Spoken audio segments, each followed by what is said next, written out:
the great Judean desert, south of Jerusalem and west of the Dead Sea, the land of the ancient prophets of the Hebrew Bible, the land of King David and King Solomon, the land of Jesus and the early Christians. Here, high above a deep, forbidding canyon, is a mysterious cave known as the Cave of Letters. Historians believe that 2,000 years ago, this desolate cave was used as a hideaway by Jewish refugees escaping the oppressive rule of the Roman Empire. But what actually happened here? What desperation could have driven people to this nearly inaccessible place?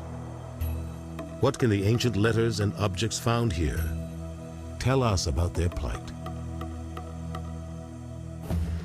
Are there any more heavy backpacks over here? Richard Freund, a professor of Jewish history, is mounting a new expedition to the Cave of Letters, determined to unravel its deep secrets. Head them up, move them out. So you have Roman source, you have Christian source, you have Jewish source, they all say the same thing. Freund's busload of archaeologists and historians is in for an arduous journey. A journey that will force them to confront long-held beliefs about biblical history. Okay, go get a helmet. Make sure you pick out one that works for you. The trek begins on top of the cliff, then down a steep path to the level of the cave. It continues across a sheer cliff face on a series of narrow ledges, and finally, up to the cave itself.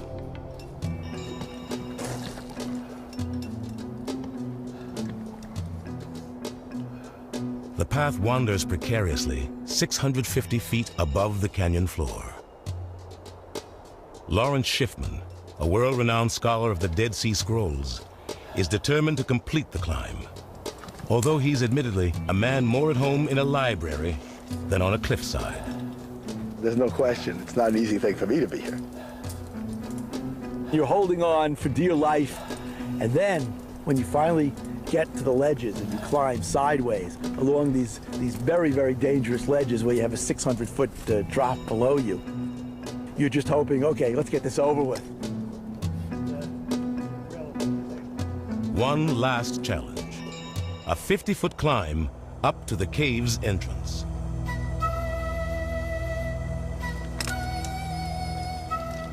Soon, the real quest can begin. Schiffman, Freund, and their colleagues will be able to explore a place that's intrigued historians and biblical scholars for decades. A place that may reveal secrets that have been held for thousands of years. Ancient Refuge in the Holy Land, right now on Nova.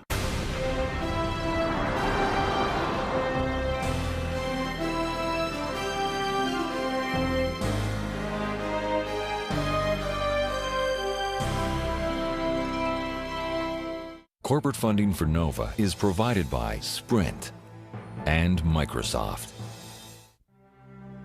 Additional funding is provided by the Park Foundation, dedicated to education and quality television. And by the Corporation for Public Broadcasting, and by contributions to your PBS station from viewers like you. Thank you.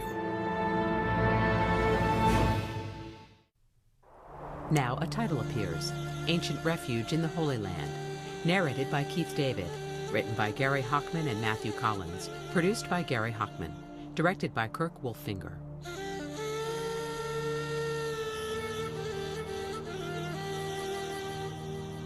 Now camels lounge on a parched desert hillside.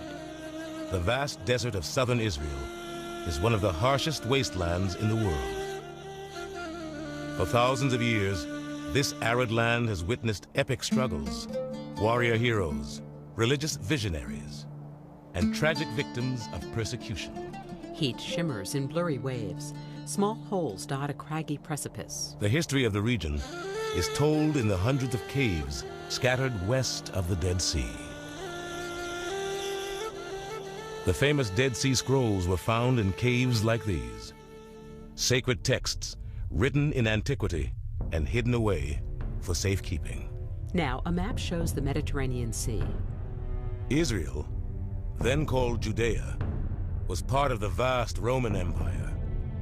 But the Jewish nation lived uncomfortably with its pagan rulers. The emperor expected his subject nations to embrace the culture of Rome with its multiple human-like gods. But the Jews worshipped only at their temple, the center of their belief in one unseeable God. When the emperor defiled the temple, Jewish zealots rose up in bloody rebellion.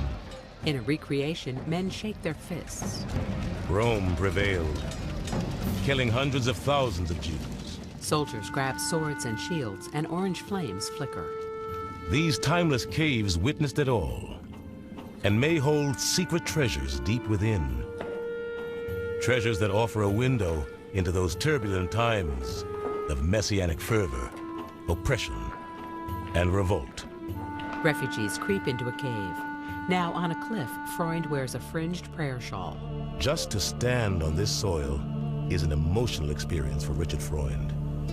He's an American rabbi as well as an historian, and has been determined to explore the Cave of Letters for years. This was the biggest opportunity, I think, that has been presented to an archaeological team over the past half-century, to go to probably the most productive, most fruitful cave that's ever been discovered on the Dead Sea, the Cave of Letters. Inside the cave, Freund's team sets up equipment. Now old footage shows another research team. It was an Israeli expedition in 1960 that made the Cave of Letters famous. The expedition was led by one of the founding fathers of the young state of Israel, a military general, statesman, and archaeologist named Yigael Yadin. Along with dozens of archaeologists and hundreds of volunteers, Yadin launched an urgent search of the Dead Sea Caves to rescue artifacts of historical importance before Israel's rich ancient heritage was looted by treasure hunters. In many of the caves, Yadin discovered little of interest, but there was still a large cave left to explore. High up in the cliffside, above a canyon called Nachal Hever. Yadin crawls through the dim cave with a flashlight. After a perilous climb, Yadin and his team found themselves in a vast, foreboding cavern. Soon they struck pay dirt, human skulls and bones, Researchers look at a skull with missing teeth. and troves of ancient artifacts. A display shows sandals and knives, From the common objects of daily life bronze bowls and urns. to a dazzling cache of bronze ritual items. Evidence that people must have lived and died here, in this virtually inaccessible place, where temperatures often top 115 degrees, and the nearest source of water is far across the canyon. Sunlight beats down on the rocky cliffs. Why did people come here? Who were they? The mystery began to unravel with another amazing discovery. Yadin ducks under a low passageway. Hidden under a rock, in the deep recesses of the cave, was a find that took Yadin's breath away. A cache of ancient letters that gave the Cave of Letters its name. The crumbling documents were military orders, signed by a legendary leader of the Jews, known as Shimon Bar Kokhba, Simon, son of a star. From Shimon Bar Kokhba to Yehonatan, get a hold of the young men and come with them, and I shall deal with the Romans. In a recreation, armed men run through the desert. Bar Kokhba led a heroic rebellion against the Romans about 1900 years ago. Over the centuries, he has been lionized in Jewish stories and poems as the last ruler of a free Jewish nation. Some even considered him the Messiah, born of a star to free his people from Roman oppression. But no historical evidence of his life had ever been found before. Bar Kokhba gazes toward the setting sun. With the discovery of the letters, the skulls and household objects took on new meaning. Yadin believed they belonged to Jewish rebels who fled the Romans during the Bar Kokhba rebellion. But is this the only story the Cave of Letters tells? Richard Freund is not convinced. The lingering mystery is, what else is in the cave? Because one thing is for sure, unlike Yadin in 1961, I'm absolutely convinced there are tremendous other finds to be found in this cave. Richard Freund, University of Hartford. The Cave of Letters is massive, with 2 openings in the sheer cliff wall. Inside, there are 3 chambers, connected by narrow passageways. Overall, the cavern complex cuts more than 300 yards deep into the cliffside. Now Freund reads a map. So what we're going to do is we're going to concentrate on a few different areas where Yadin was unable to excavate and see, using our technology, if we can excavate there. And then we're going to check all of the things that Yadin says that he fully excavated, just to see if he did his work quite as thoroughly as he thought he did. In the early 1960s, Yadin's team scoured the cave perimeter, but was unable to search beneath the layer of rubble up to 15 feet deep that litters the cave floor. The team uses pulleys to move rocks. Rocks and boulders knocked loose from the roof by earthquakes over the centuries. But Freund's team has ways of seeing beneath the rubble. Ground-penetrating radar, GPR, can locate underground features using radio waves. Harry Joel. The 2 antennae are sending down a signal, and one is picking up the signal that's reflected off the layers beneath the surface. And what we're doing is getting an image of that subsurface stratigraphy or layers where the people might have lived that were in the cave. The radar pinpoints the most likely spots to dig for artifacts. Harry looks at a printout. That'd be something that'd be sticking out of the surface of the floor, such as pottery or something, and a rock that might be bearing something as well.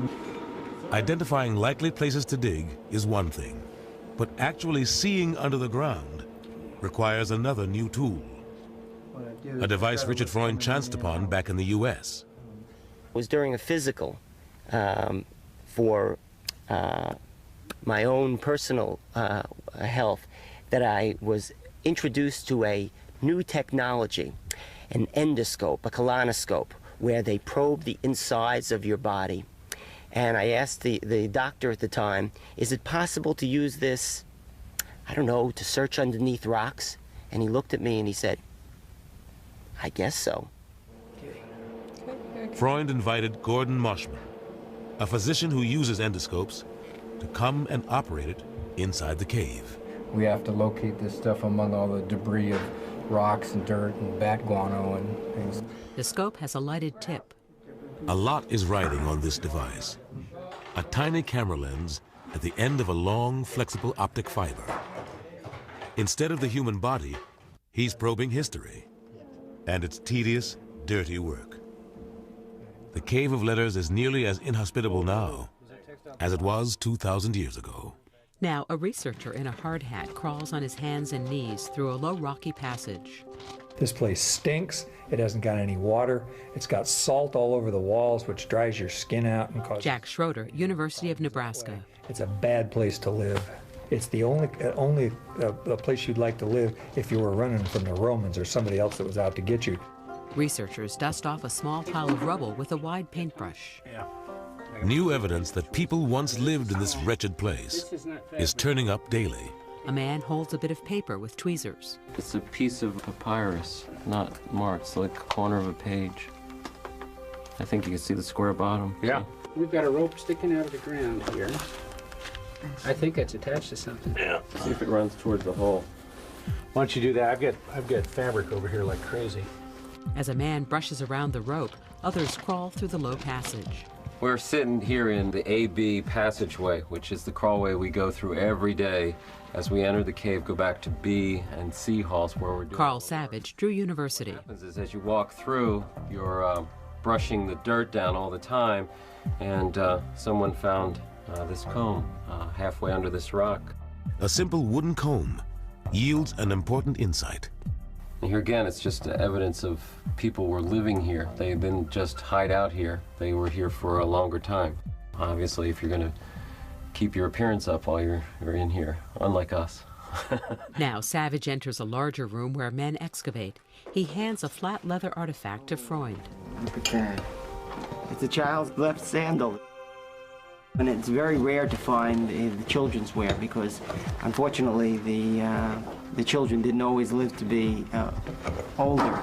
So when you find something like this, you wonder what the life of this child was. He cradles the dusty sandal in his hands. Why would anyone have brought children here? How long would they have been forced to live in such miserable conditions? Freund's team has now been working for 5 days. Tomorrow they'll be joined by an Israeli colleague who may help fill in the picture of those who once made this cave their refuge. Now, outside the cave, hands carefully grip the rungs of a narrow ladder. A man waits at the top as a woman climbs off the ladder toward him. Hannah Cotton is an authority on ancient languages. She spent years studying the papers and personal items found by Yadin. Cotton removes her safety helmet. She jumped at the chance to explore the cave firsthand, despite the difficult climb. Wonderful, huh? My goodness, I never thought I'd make it here. She scans the canyon view from the cave's opening. Can't understand how women and children can make it up here. A recreation shows a woman with a child. The life of one ancient woman in particular captivates Hannah Cotton. Her name was Babata, a widow and mother in her 30s when the rebellion began. She was related to Yehonatan, the military commander mentioned in Bar Kokhba's documents. It seems she fled with him to the Cave of Letters. Babata was an ordinary woman of her time, but we know her life in extraordinary detail, thanks to a cache of 35 personal papers she left hidden in this cave. Hannah Cotton, Hebrew University of Jerusalem. So, here is where they found the famous Babata archive. That Jewish woman who ended up her life here in this cave, and her purse was found here by Yadin. Ancient writing fills a page. Babata's purse contained documents written in Aramaic and Greek, the official languages of the day. Wedding contracts, property deeds, bills of sale, and more. Because women had only limited rights under either Jewish or Roman law, Babata guarded her documents carefully. In a recreation, she covers her pages with rocks. The first time we hear about her is when she got married for the first time. The husband died, and she was left with an orphan who was a minor. They appointed 2 guardians. And then she started a series of litigation with these guardians that she thought were both incompetent, and I think she also thinks that they were cheats. Now, a date palm's fronds stretch outward. Babata probably lived a comfortable life before the Bar Kokhba uprising. Her papers show that she owned a date orchard in the prosperous town of En-Gedi on the western shore of the Dead Sea. Richard Freund. En-Gedi was a beautiful oasis in the desert. It had water, it had date palm trees. Later it had a beautiful synagogue. This was a place where people would have lived a upper middle class life. And for them to trek out into the desert and to come to this cave must have been a tremendous shock. In a recreation, refugees enter the cave. The Cave of Letters was so desolate and inaccessible. Babata and the others must have felt confident that they could stay here, undetected, for as long as necessary. Then return home with their possessions once the Romans were defeated by Bar Kokhba's rebels. But what triggered the rebellion? Scholars point to one primary cause: a burning desire among some ardent Jews to reclaim Jerusalem from the Romans and rebuild their holy temple. Animation shows the columned temple twice as high as its surrounding walls. For centuries, the temple had been the center of Jewish worship. It had been for Jews what Mecca is to Islam, or the Vatican to Catholics. Lawrence Schiffman. According to the book of Deuteronomy, there was to be built a special place of worship, which was the place that the Lord shall choose. And this was understood to be Jerusalem by the Jewish people. About 20 years before the birth of Jesus, Herod, the king of the Jews appointed by Rome, began expanding the 500-year-old temple on Jerusalem's Temple Mount. He turned the temple into a monumental structure, using elements of Greek and Roman architecture, making it one of the wonders of the first-century world. The temple's doors swing open. In a recreation, a man in white robes prays by a fire. Here, Jewish priests worshiped God as they had for centuries, offering animal sacrifices on the temple's great altar, amidst thick plumes of incense. This is the temple that Jesus would have visited. Richard Freund, University of Hartford. All those people who were making pilgrimage would have visited 3 times a year. But Rome came to see the temple as a threat to its sovereignty, the center of growing Jewish nationalism. The emperor imposed oppressive restrictions on its use, and Roman soldiers breached the sanctuary, defiling it in Jewish eyes. Then, in the year 66, the Jews rebelled, vowing to kick out the pagans and free themselves from Roman rule. But after 4 years of bitter fighting, the mighty Roman army prevailed, leveling much of Jerusalem and destroying the temple. There was enormous killing in the streets of Jerusalem. Lawrence Schiffman, NYU. And then the wooden parts of the temple were burned. The walls were toppled, and the building was totally wrecked. The Romans wanted to obliterate the entire thing because they understood its significance to the Jews really as a national center. That's what they were after. They weren't after Judaism. They were after this as a national political center. And they wanted to make sure that the Jews had learned a lesson of revolting. So it was totally destroyed. Now, a man plays a curved shofar horn in front of a stone wall. All that remains of the temple complex in Jerusalem is a part of its massive outer wall, now known as the Western Wall, or the Wailing Wall. Jews still consider it their holiest place. Judaism has adapted and survived for 2,000 years without the Great Temple. Local synagogues became the centers of worship, and prayer replaced the ancient practice of animal sacrifice. But for decades after its destruction, Jews feared their religion would die without this central place of worship. Then, in the year 132, a new emperor struck yet another blow at the heart of the Jewish religion. Hadrian, the Roman emperor, had decreed that this Temple Mount would become Aelia Capitolina, essentially a temple of Jupiter, and that Jews would be forbidden to worship there, turning it really into a pagan cult site, which of course to the Jews was the greatest possible disgrace. Lawrence Schiffman. For Bar Kokhba, this was the last straw. He raised a rebel army of skilled Jewish fighters and caught the Roman legions by surprise.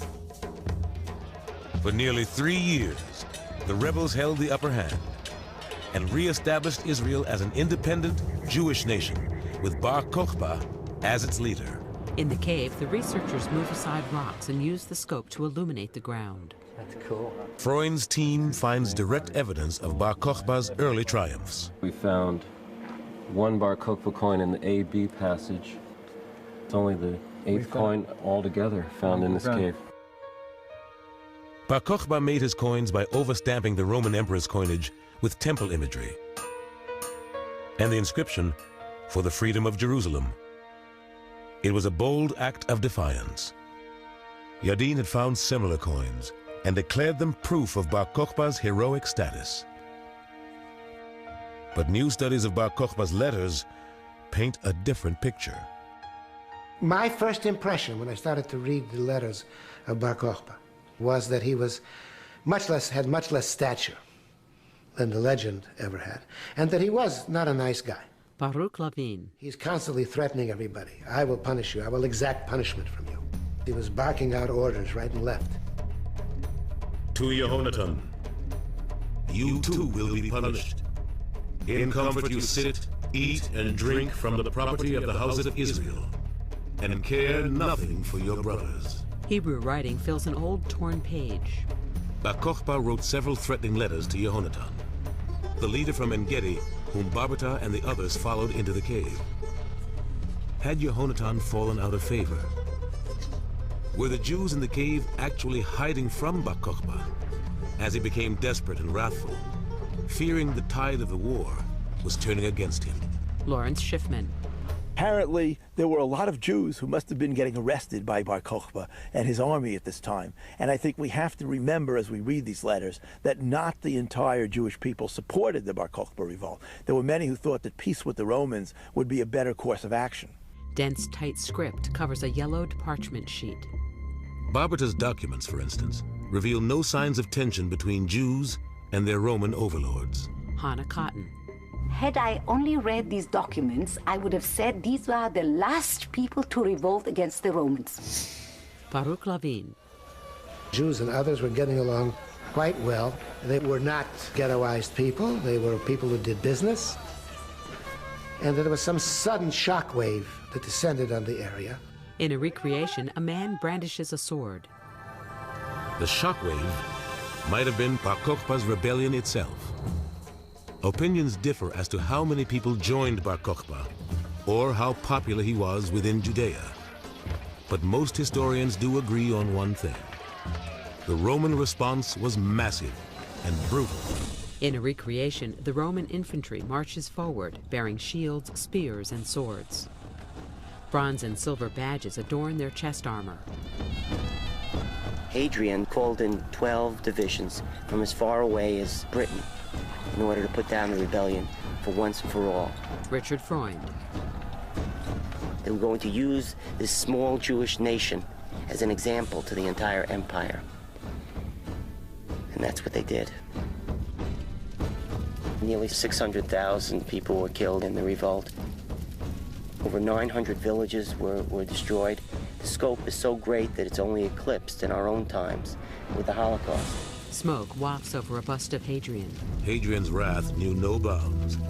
Jews who survived the slaughter were forbidden to enter their holy city, Jerusalem. He even sought to erase the Jewish people from world memory, changing the name of their country from Judea to Syria Palestina. Roman legions scoured the countryside for Jewish rebels and their sympathizers, even into the most remote reaches of the desert, where Jehonatan, Barbata, and others had fled, seeking refuge up in the Cave of Letters. High above the cave, on the cliff top, Roman soldiers built small camps which can still be seen today. There they waited for the Jews to emerge. A short rock wall lines part of the cliff top. In the cave, Freund and his team peer into a crevice. Clues to the refugees' fate may still be found. The crevice leads into a cave wall. One of Freund's slender colleagues squeezes through a narrow passageway to explore a niche where Yadin had seen human bones. In shaky video footage, a slender man crawls headfirst down the passageway into a small chamber. His helmet light illuminates a dozen bones piled on the ground. Is this what became of the Jewish refugees, trapped inside the cave by the Romans camped above? The bones are displayed on a camcorder's view screen. He brings back a videotape to show the others. Here's a skeleton. Yeah. Part of a pelvis. Yeah. The bones are small, all women and children. It's a finger bone. Yeah. Freund's team of experts may now be able to answer an important question that haunted Yadin. A light beam sweeps over a jumbled pile of bones. What was the exact cause of death for these refugees? Later, a man flips through a book of bone diagrams. Josias is a specialist in forensic analysis of ancient skeletons. Paleopathologist Josias. What's interesting here is that there seem to be a lot of kids here between the ages of, I would say, 7 to 15, which is unusual. The other thing is that no pathology whatsoever, not even one broken bone. Yet you usually see, you're looking at this much material, you're going to see some trauma, nothing. The lack of physical trauma suggests that these people did not die violently. In a recreation, people sit around a fire. It seems they may have slowly starved to death after the Roman legions cut off their supplies. One man reads a scroll by torchlight. There's evidence that the refugees were able to hold out in the cave for some time. The team finds signs that they brought goats to eat and birds to lay eggs, and that they had made elaborate preparations for cooking. Here's a piece that's kind of interesting. This is a piece of oven. They had huge circular ovens, and we assume if people were in here for any time, they had to make their own bread, and bread was very important in their diet. They didn't just come in one day running away from the Romans and bring a few pieces of firewood. Fred Stricker, Wartburg College. They came with stacks and stacks of wood, and they were getting ready. But how did these desperate refugees, chased from their homes by Roman legions, find the time to gather so many supplies? How did they know where to go? How did they know that this cave existed in 132 to bring all those people from En-Gedi out here, unless they knew it from before? So it's clear to me, this was a well-known cave, a cave that had been used before and people talked about in closed circles. This was the place to go to in case of a refuge. Richard Freund. Now people walk in line, silhouetted against a huge sun. Richard Freund has a radical theory. Long before the Bar Kokhba rebellion, Jews would also have been in need of a refuge when the Romans crushed the first Jewish revolt and burned the temple to the ground in the year 70. Now in animation, the destroyed temple's remnants burn. Freund believes that the Cave of Letters was occupied during that first revolt, decades before Bar Kokhba, a possibility that Jardin's team never really considered. When they discovered this cave, they thought that this was going to be one story, the story of the Bar Kokhba rebellion. And after examining the material, I started to question whether maybe there wasn't another story. The story about not the 2nd century, but the 1st century. Not the story of the Bar Kokhba rebellion, but the story of the destruction of the temple and those refugees who came out of Jerusalem. In the cave, a man carries a measuring machine. Freund is convinced that there must be a lower layer in the cave, dating back to the Temple era. He turns to another new technology that might confirm this: electrical resistivity tomography. This device can identify underground features by measuring how well the ground conducts electricity. A cross-section of the cave floor is divided by bands of color. The solid bedrock on the bottom is the best conductor and shows up as blue. Above are lines of green, yellow, and orange, indicating layers of hard-packed clay that at one time made up the cave floor. These are weaker conductors. Above, displayed in pink, is rubble, the poorest conductor. When these images are overlaid with ground-penetrating radar data, a more detailed picture emerges. The rubble appears to be layered, suggesting it was built up over time when earthquakes rocked the area.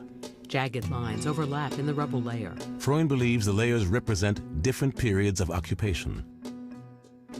He's convinced that some of Jardin's most spectacular finds came from the lowest layers. In particular, a set of 19 bronze artifacts, shovels for carrying the incense needed for religious ceremonies, wine decanters, and a patera, a ritual libation dish decorated with figures from Roman mythology. On the patera, a raised relief depicts two human-like figures. Now in the cave, a gray-haired man crawls through a dusty passageway and wipes off his dirty jeans. Later, he scans one of the cave's large halls. Wow, it's been more than 40 years since I've been here. That's something. One of the original members of Jardin's 1960 expedition, Pinchas Porat, remembers vividly how the bronzes were found. Here. Later, Porat sits on a pile of rubble.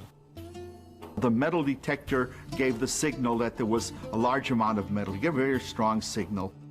When Porat and his colleagues began to dig, they made an unpleasant discovery.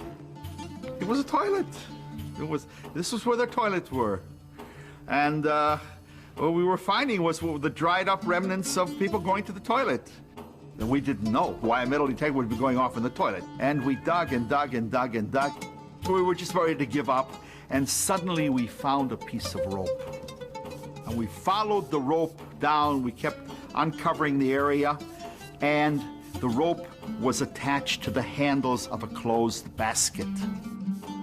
And, of course, it was full of the bronze vessels that are on exhibition in Jerusalem today. Now our view drifts over the bronze artifacts. All the other finds in the Cave of Letters were of Jewish origin. But Yadin believed these bronzes were pagan ritual items, Roman, that had been stolen by the Bar Kokhba rebels. But Richard Freund disagrees. The most beautiful bronze artifacts ever found together in any location.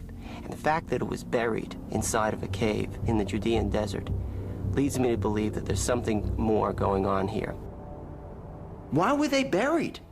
I mean, here was a person, Bar Kokhba, who needed bronze for weapons, for coinage, for everyday life.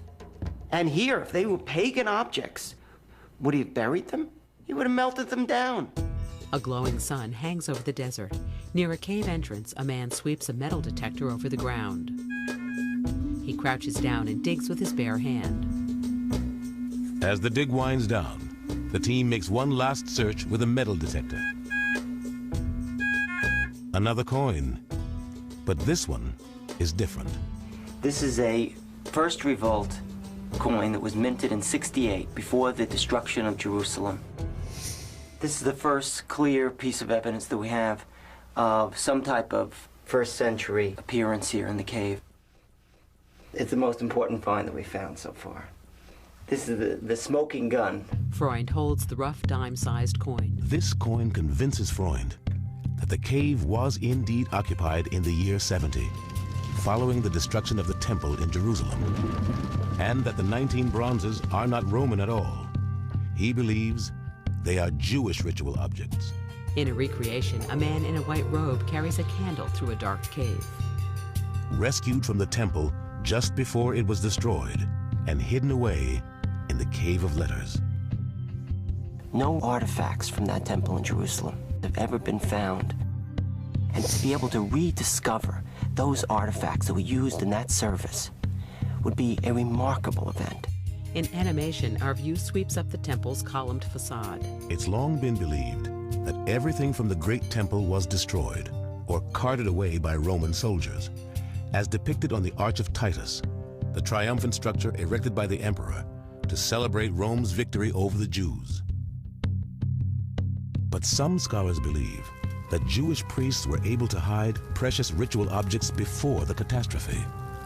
They point to a cryptic first-century text known as the Copper Scroll to support their theory. It's the most unusual and puzzling of all the Dead Sea Scrolls. Out of the over 800 manuscripts that were discovered on the Dead Sea in the 11 caves, only one is unique.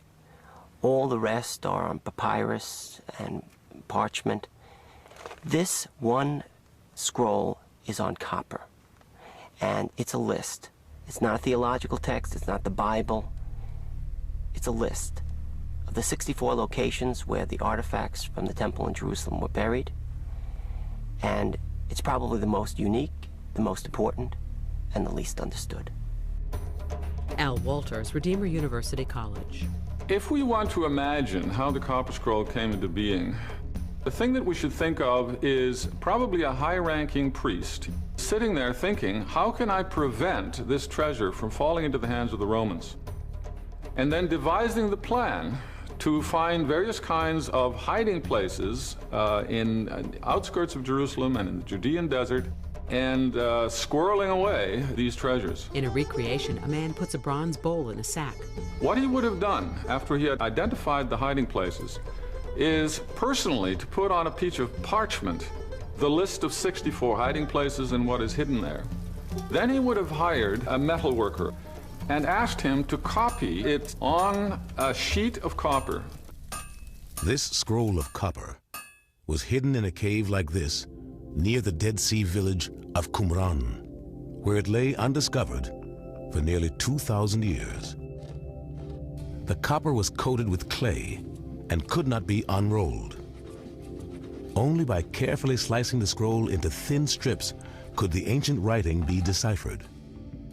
Item number 25 particularly intrigued Richard Freund. It read, In the cave of the column of two openings, facing east at the northern opening, is buried at 3 cubits a ritual limestone vessel. In it is one scroll. Underneath is treasure.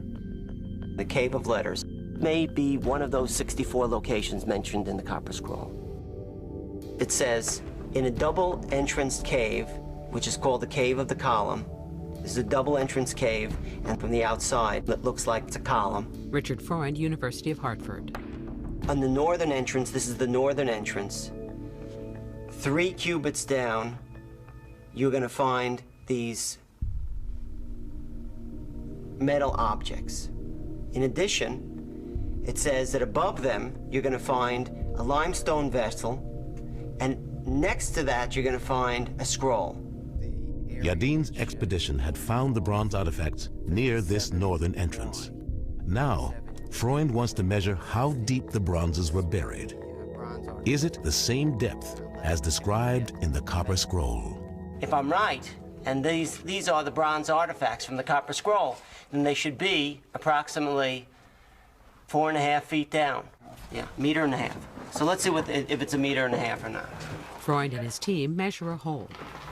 Hooray! That's exactly what the No. said. Really, was it really 1.70 meters? Yeah, 1.70 meters. Well, that's not bad. It seems too good to be true. The bronzes were found at nearly the depth described in the Copper Scroll. The text also mentions a stone jar buried by the metal objects. Yadin found pieces of stoneware vessels near the bronze ritual items. He also found a small piece of parchment with a verse from the Bible's Book of Psalms, written in a style of script common to many first-century documents. Lord, who may dwell in your sanctuary? Who may live on your holy hill? He whose walk is blameless. That little section from the Psalm scroll that was found right over here. All right. Okay. Next to it over here was found the stone vessels. Freund points to a map. So And the the question, bronze was found here. the bronze was found here. That's about as good as it gets on a good day. Well, we have the scroll, we have the limestone vessel, and we have the metal objects all together. So either this is a tremendous coincidence, or what we've uncovered is one of the items in the Copper Scroll. Freund's theory has controversial implications. If he's right, it would mean that some items from the Jews' holy temple were decorated with images from pagan mythology. The patera, found in the cave, for instance, depicts the sea goddess Thetis, mother of Achilles. Al Walters. Because of the fact that this was pagan imagery, Yadin thought this could not possibly be from the temple in Jerusalem. However, there is some evidence that there was a good deal of cross-pollination between different religions at that time, and that imagery which was used in one religion could very well have been used in others as well. So I don't think the fact that this is a Roman motif on this particular item proves that the item couldn't have been from the temple in Jerusalem. In fact, the goddess Thetis appears on the base of the Jewish menorah, carved on the Arch of Titus, along with several other Roman mythic icons. A row of Greek Ionic columns stands in a field of ruins. Did the Jews appropriate pagan imagery? Certainly some did. King Herod himself modeled many of his buildings after Greco-Roman structures. King Herod was not your classic Jewish King David or King Solomon. He was an extremely Romanized Jew who wanted his temple to reflect the values and aesthetics of Roman culture, as much as it was reflect some of the culture and art and artifacts and aesthetics of Jewish culture. On the patera, Thetis rides a sea creature. But many of Richard Freund's colleagues think he's gone too far. Even Jews who were loyal Jews may have been a bit loose on some of the decorations that they had, sort of like the Santa Claus on Coca-Cola that's served in my synagogue every winter. But this doesn't really mean that anybody was even religiously attached to that. But I cannot believe that you could have used Roman images on Jewish ritual objects. Lawrence Schiffman, New York University. Now, Freund's team digs in a dry, rocky area. Freund must gather more evidence to support his claim. He thinks he may have found something here, in the ancient ruins of a place called Bethsaida. Now, a map of Israel.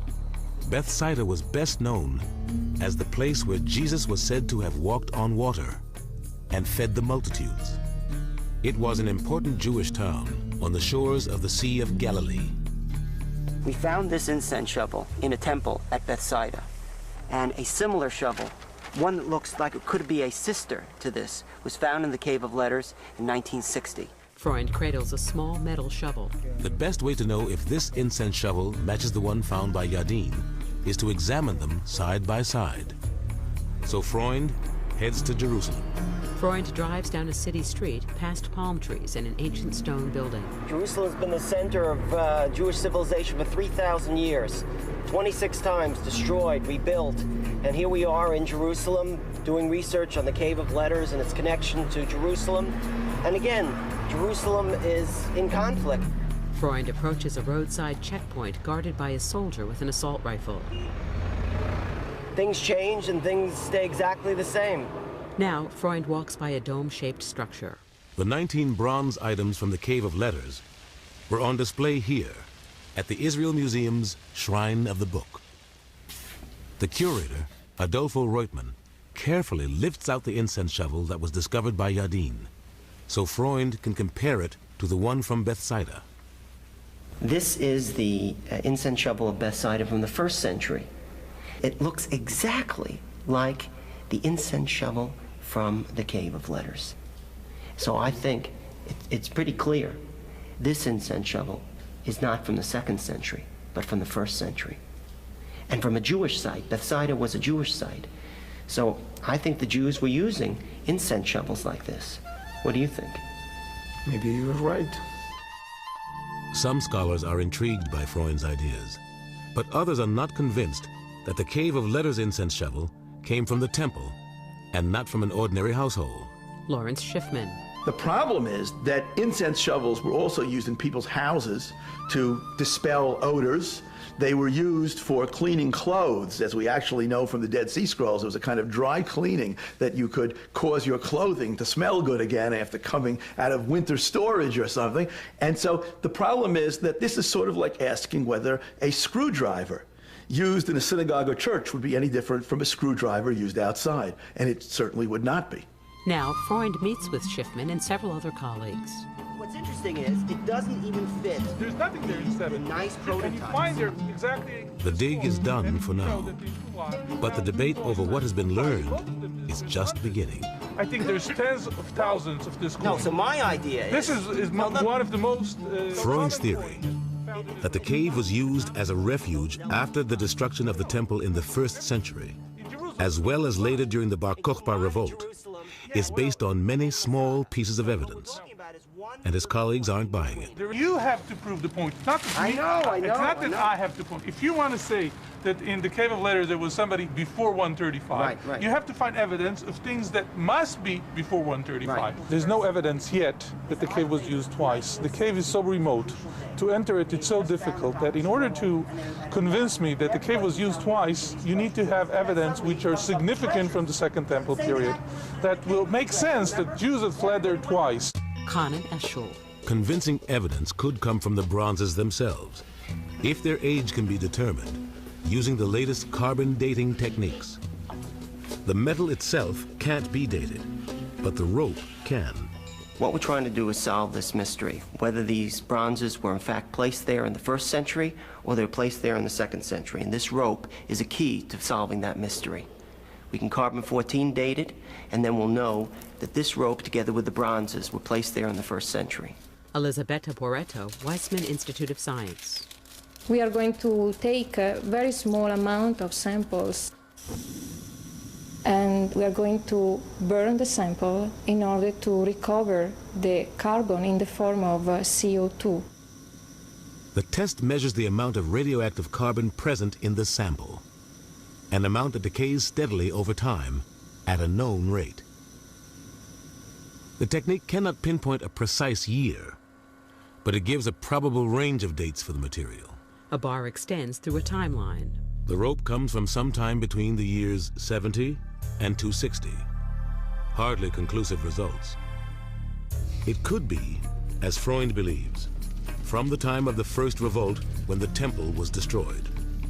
But it could also be from Bar Kokhba's time. Is it the older extreme or the newer extreme? Freund is not discouraged. As he presents his findings at a conference at New York University, he has one more card to play. A well-accepted test by an Israeli archaeologist to narrow the range. It's called Broshi's Law. Magen Broshi came up with a law when they carbon dated all the Dead Sea Scrolls. But they still had a 200-year gap that they couldn't figure out. And Broshi's Law was an experiment that they did on letters from the Cave of Letters. Why? Because the Cave of Letters has dated documents. Using 3 letters from Bar Kokhba, archaeologist Magen Broshi compared the actual dates appearing on the letters to the results of the carbon-14 analysis. In each case, the actual date of the letters corresponded almost exactly with the older date in the carbon-14 range. Broshi's Law is you always follow the older extreme. Audience members cross their arms. And that's what they use in the Dead Sea Scrolls. I didn't make this law up. Later, Khan Eshel talks with Richard Freund. Now, the other thing is a cave of a column. Why do you think it's a column between 2 entrances? No, it doesn't say a cave of a column between. It says Me'arat Amud shel Shnei. Freund is still having trouble convincing a majority of his peers. But that's to be expected, especially in biblical archaeology, where science meets politics, meets religion. Lawrence Schiffman. I think that we have to realize that the finding of the Copper Scroll and some other excavations that have gone into the area are part of a very, very long quest by idealists who think somehow or another they're going to find the remnants of the ancient temple, and that somehow or another these remnants will in some way play into the rebuilding. In animation, the temple's doors open. It's not simply an archaeological act. There's something redemptive about finding this true thing, almost like a holy grail. Richard Freund. If I do have a theological agenda, it's that sense of discovery. That sense that all that we need to know is not yet known, and that I can play a part in the unraveling of God's destiny for the world. If that is a theological agenda, that's also the same agenda of science. In a recreation, Bar Kokhba writes by candlelight. You're never gonna know for 100% sure. I may have to leave it for another generation for people to actually test my own theory against that of Yadin and maybe their own. Under a blazing sun, silhouetted figures cross a barren landscape. Fade to black.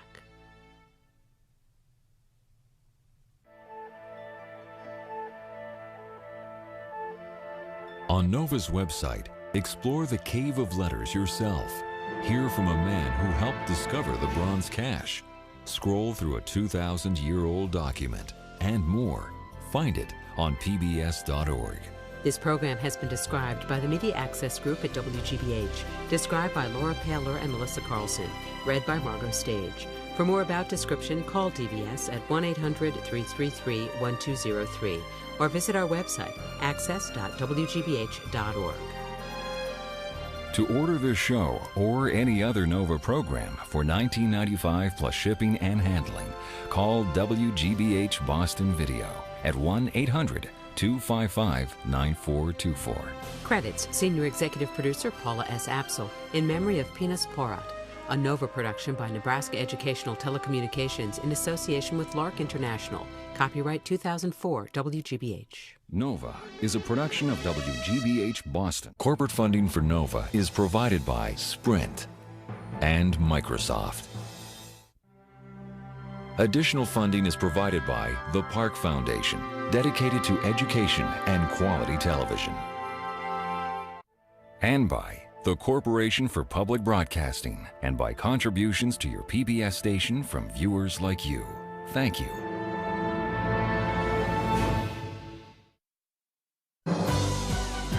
We are PBS.